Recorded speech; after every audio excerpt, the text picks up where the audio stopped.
Hoy en un nuevo capítulo de la aventura lírica analizaremos la novela titulada Como la vida simplemente, escrita por Óscar Castro, entre Diego Bustamante y Cristian Carrasco. La vida simplemente consiste en un relato el cual cuenta la cruda realidad en la que se vivía a principios del siglo XX. Esta fue una época muy importante, tanto política, económica y socialmente. Esta historia fue basada en Rancagua, una ciudad minera. Todo eso se hace notar en este relato varias veces. Al mismo tiempo ocurre una migración del campo hacia la ciudad, por lo que empezaron a llegar más personas pobres a urbanizar el pueblo. Todas esas personas no aceptaron integrarse a la servidumbre urbana y rural, por la que optaron por una vida nómada, lo cual no les impedía contratarse para trabajo de temporada a cambio de diversas comidas como porotos, charqui, etc. Esas personas fueron reconocidas como fuerinos, para diferenciarlas de los inquilinos. Además, por esa condición no contaban con una residencia fija, por lo que no tenían una familia, y a raíz de los puestos se generó un ambiente de demasiada pobreza. Diego, ¿de qué trata principalmente la historia? Esta historia es una obra escrita por Óscar Castro, la cual tiene como protagonista a Roberto, que es un niño de 10 años que tiene que vivir en la absoluta pobreza de su familia y del pueblo minero.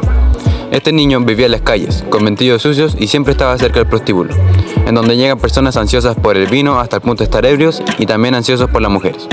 Si bien este niño no sabía leer, no iba a la escuela y estaba en una situación muy miserable, se las ingenia por hacerse un lugar en el mundo y descubrir el amor y soñar con un mundo mejor, como el que conoce a través de sus incesantes lecturas. Cristian, el contexto dado, ¿cómo se relaciona con el relato?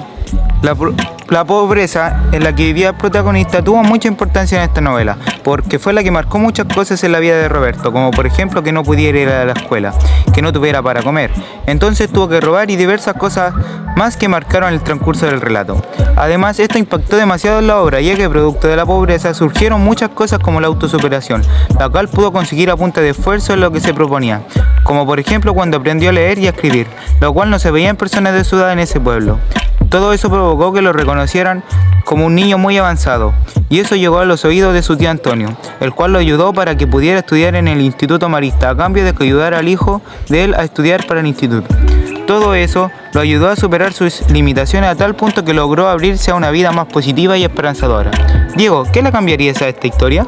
Lo que yo cambiaría de esta obra son los supuestos amigos de Roberto. Me hubiera gustado que fueran con él mejores amigos, ya que estaba en el transcurso de la obra siempre lo trataban mal, lo golpeaban, lo molestaban porque no sabía leer y ver tallería de libros. Nunca se sintió incluido en ese grupo. Si hubiera tenido mejores amigos, me hubiera gustado que todos hayan podido ir al colegio, bien vestidos, poder aprender y con eso poder salir de la extrema pobreza y el peligro que corren todos los días.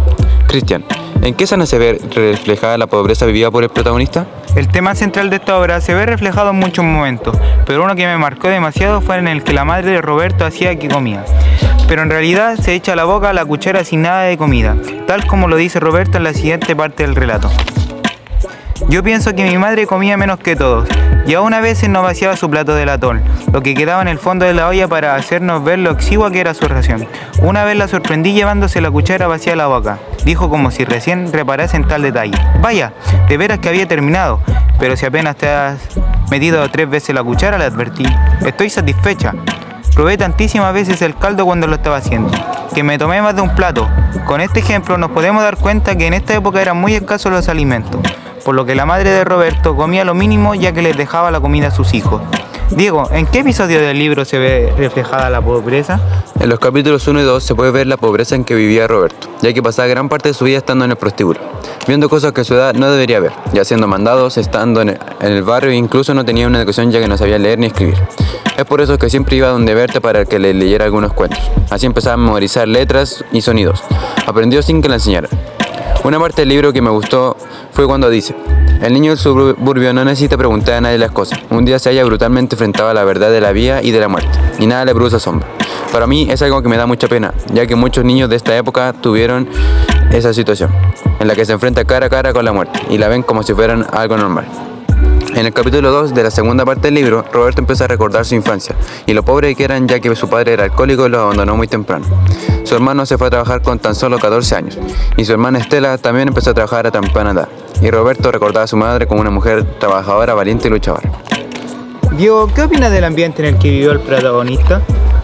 Me parece una obra muy bien elaborada, por el hecho de que representa muy bien la realidad de muchas personas en dicha época.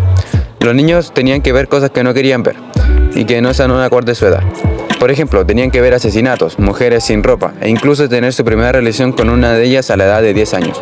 Esto le puede afectar tanto físicamente como mentalmente la vida de uno porque es una edad muy temprana para este tipo de cosas y le va a marcar de por vida. Puede cambiar la mentalidad o perspectiva de niño y acelerar el proceso. A esa edad se debería estar jugando con juguetes, jugando fútbol, disfrutar la niñez sin preocupaciones de adultos. Cristian, ¿cuál es tu postura frente a lo vivido en esta época?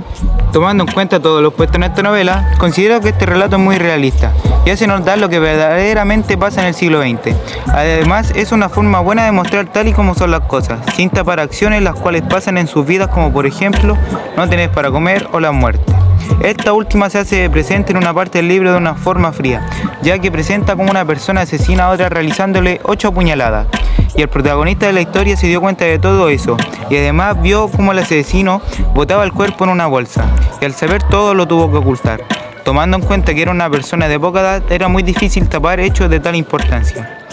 Por todo eso, vivir en esa época era muy difícil, ya que tenías que vivir momentos muy incómodos con los cuales cargas para toda la vida.